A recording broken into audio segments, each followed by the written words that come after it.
Are you having trouble finding facts on Twitter, finding information about the things you want to know, particularly about the Israeli conflict? There's two reasons for that. One is us.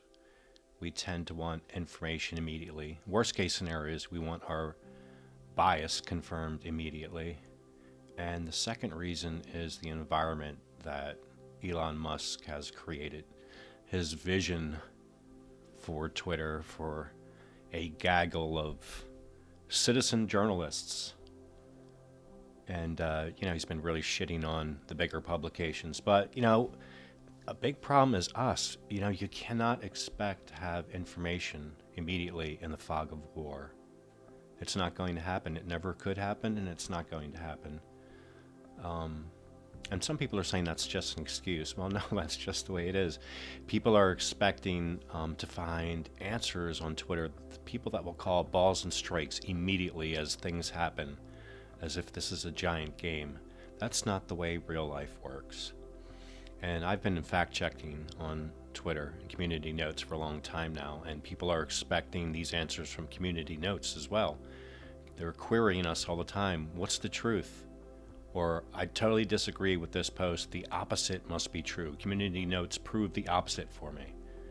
That's not going to happen. And there's been some really troubling issues with community notes. One is, in our desire to react to not only people's unquenchable thirst for immediate information, but also our own. So members of community notes will go out of their way to try to find some type of source that will immediately prove or find an answer to the question at hand. Whether, who's responsible for this bomb, or were these babies beheaded, awful things like this. Was the church hit? And in worst case scenarios, people in community notes will find somebody to confirm their bias and use that. And there are the worst type of actors right now. There are professional grifters out there that have just picked a side and decided, I'm going to grift with this. There are activists, propagandists that have their own interests. And there are also, what would be official sources have in many ways become unreliable. Like Israel's reporting from the beginning was so bad. I think they realize that. I think they're trying to straighten it up now. But in the beginning, it was so bad that, me as a fact checker, I couldn't rely on them. There was one post where IDF retweeted an image of a dead child and said it was all a hoax. They were looking at a dead child and saying this isn't real, when clearly it was real. And what they were retweeting was making fun of it, saying this is funny, it's just bad acting. Now, just common sense. There is no shortage of dead people to be found in this event. Why on earth would anyone feel the need to stage something like that when you can easily find a dead child? I could have really talked at length about the issues, the serious and severe issues going on Twitter, and how that is reflected in fact checking there on community notes. And I kind of wish I had started from the beginning, but in the beginning when this war started, it was just so bad that I was just concentrating on trying to do the best I could with fact checking. But I wish I had started recording back then. But as it stands now, there's a troubling thing starting to happen on community notes that I'm going to document now, because I have a feeling I'm about to be locked out from community notes. And it's this one. Community notes seems to have decided that anti-Zionism is anti-Semitism. Now that's a really strong propaganda tool that the state of Israel, well, they've always used it, but now they're really pushing it. Like they want to make sure that, anything that they do is unassailable. That to say the state of Israel needs to straighten the shit out is a type of condemnation that will not be accepted. There is nothing they can do that would be incorrect. Everything to the end of securing their state is acceptable, because if you say otherwise, you're against Jews. Now, here's somebody trying to fact check that, and that will, of course, not be accepted. That will not ever be visible, and that's fine too. Like if people are having trouble with, dealing with the issue, it's just too large. It's too large to grapple with. What I do have a problem with is something like this, where this dumb girl created a sign, "Keep the world clean." It's just an awful thing to write. in relation to what she drew. Now, the big problem here is that she's a terrible artist. That is what should be fact checked here. Terrible artist, and also stupid girl for this sign.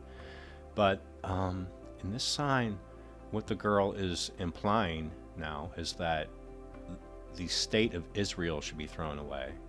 That's a trash can that it's constructed of 3 black lines, and that's an Israeli flag. It's not the Star of David. It's the Israeli flag. It's a blue Star of David with 2 blue lines. So if 3 black lines equals a trash can, then those 2 blue lines in the Star of David equal the flag. Now, I did fact check this because I found an interview of her where she, made it very clear when asked. She said, "No, I'm not an anti-Semite. I love Jews. Religion is a human right. Everybody should be able to exercise that right. However, I do not believe in the state of Israel." Something like that. And so she made clear what her position was. But my fact check was not only turned down, I got a strike for it. And then when I tried to clarify it, saying, look, if you think that a trash can is created by 3 black lines, then the flag of Israel is those 2 blue lines and the Star of David. So I got another strike for trying to like stand on the side of facts and reasons here. The girl clearly said, and I provided the evidence, she clearly said she is not an anti-Semite. She has nothing against Jews. She loves Jews. She doesn't like the state of Israel. No, I don't agree with that, her statement. It's not a matter of agreement. It's just a matter of dealing with the facts. Okay, so I got 2 strikes for that. All right, now this is what makes me think I'm about to get my 3rd strike, which will mean my fact-checking account will be locked. Dr. Anastasia, she's a total grifter. I think her grift before the war was COVID vaccines. Now she's onto this war thing. Hundreds of thousands of Torah Jews in America are against Israel and Zionism. Thank you for your humanity. And here she attaches a video. The accepted community note for this is, this video has been altered with subtitles and audio to push a false narrative. The video is from 2014. The subjects of the video are protesting the IDF draft. This is totally incorrect. If we look at their attached source for their fact check, you can see this is not the same event. So my concern was, like community notes. Are we taking a stance officially now in community notes that anti-Semitism is the same thing as anti-Zionism? I mean, in my mind, they're not, and maybe that's a philosophical discussion. But clearly, there's plenty of Jews that feel the same way, so they can't be against themselves. But this event is not the same event. I had to cut the video that I made because I was scrolling all around the damn place trying to find where I could start playing this video. But you could see, I mean, you could kind of get the sense from the still shot that this was not going to be the same event, and it isn't. Excuse me. So my concern is that, personally, my concern is I'm about to get my 3rd strike. But my other concern is, are we really going to officially take this stance as a fact-checking organization? That's in air quotes right there. I think I switched back and forth between the original and this, so you can see these are not the same events. It's in a different setting. Like, this is Brooklyn. And this, I'm not even really sure where this is in New York. It's not, it might be, look at that. That's not Brooklyn. If it is, it's some other, maybe it is a part of town where there are structures like that. But look, it's not the same. This is more of a small residential area. I'm scrolling through it trying to find anything that looks similar to the original. And it's just not the same thing. Like this, these people are really packed in tight in one area. And you can find other videos of Hasidic Jews in Brooklyn, because there was one back in, when was it? I think it was 2020. It was a gigantic funeral. Man, there was a ton of people. It looked more like this one, like that, except they were packed even tighter, like sardines. So here's my note. The accepted note said it was a video about the IDF draft, which it is not. This is my note. These are the Hasidic followers of Satmar, based in Williamsburg, Brooklyn, New York, founded by Grand Rebbe Yoel Teitelbaum. The video is from November 2019 in preparation for Rabbi Zalman Teitelbaum's visit to Israel. And this is the videos I attached. This is the area of Brooklyn where that original video that we're fact-checking is located. You can see, like, now these are the same types of buildings, these are the same types of crowds. I think I go to the second video, like I go back to the original. This is the one we're fact-checking. This is the one that I posted as proof that this is originally about Teitelbaum's visit to Israel, which is upcoming.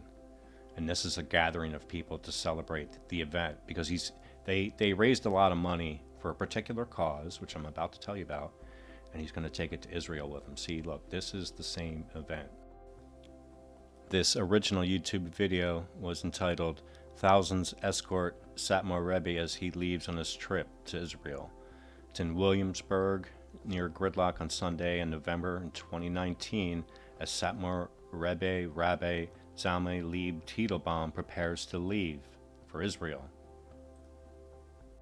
Now, I posted the first video as a setup for the second video.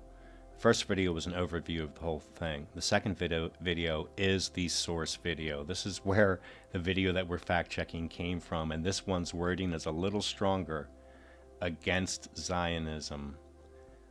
So the fact of the matter is, our rabbi here has gathered money together to go to Israel because their sect, they're anti-Zionists. And that's the inconvenient truth that we're, for some reason, trying to hide from here. I don't know why. This is the same video that we are referring to. It's exactly the same. So, I'm kind of concerned, man. I'm concerned what's going on here with Community Notes. So yes, anti-Zionism does exist. Anti-Semitism does exist. And it's an inconvenient truth that Jews can be anti-Zionist, and there's lots of reasons why. There's lots of reasons why Jews could be anti-Zionist. It's just the same way that there's different sects of Christianity that believes different things. Now, this is a source explaining his visit. He just left from that crowd there, and he gathered money to go to Israel to try to fund institutions to teach, not anti-Zionism, but to teach a more open-minded approach to their approach to the world. That you can be a Jew and also not firmly believe that everything that Israel does in the name of Judaism is correct. This is another document I attached, which goes into great detail of explaining that sect. And so my concern is twofold. Have we decided that anti-Zionism is anti-Semitism as a fact-checking organization? And if so, should I maybe I should just avoid the subject now? But my other concern is, this is my third note about it. I'm afraid I'm going to get striked and I'll be out of here soon. And there's a lot more that I have to say about what's going on with Twitter. I probably should, it's because it's not just Twitter, it's social media in general. And it's, politics and narratives and the real-time actions of a war all colliding and creating a fucking mess.